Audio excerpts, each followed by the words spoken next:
إن الحمد لله نحمده ونصلي على رسوله الكريم أما بعد أعوذ بالله السميع العليم من الشيطان الرجيم من همزه ونفخه ونفسه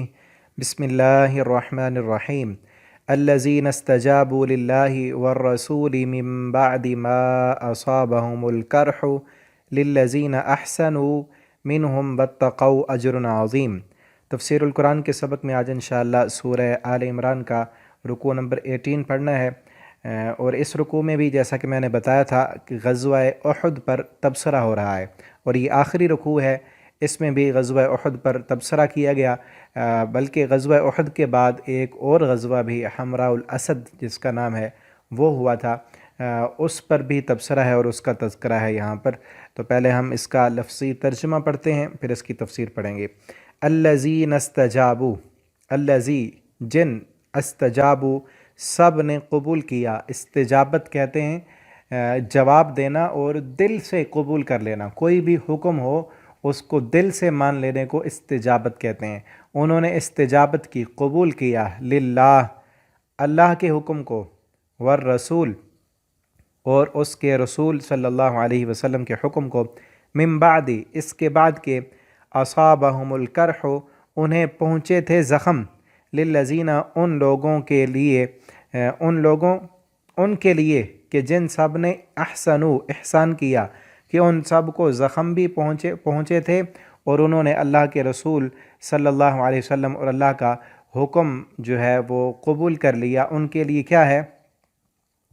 منہم ان میں سے، واتقوا اور ان سب نے پرہیزگاری اختیار کی، ان کے لیے یہ ہے آگے اصل خبر اس جملے کی، اجر عظیم، ان کے لیے اجر عظیم ہے۔ یہ خوبی بیان کی گئی پہلے کہ جن لوگوں نے اللہ کا حکم مانا اور رسول اللہ صلی اللہ علیہ وسلم کا حکم مانا، حالت اور کیفیت یہاں بیان کی گئی کہ ایسی حالت میں کہ انہیں زخم لگ چکے تھے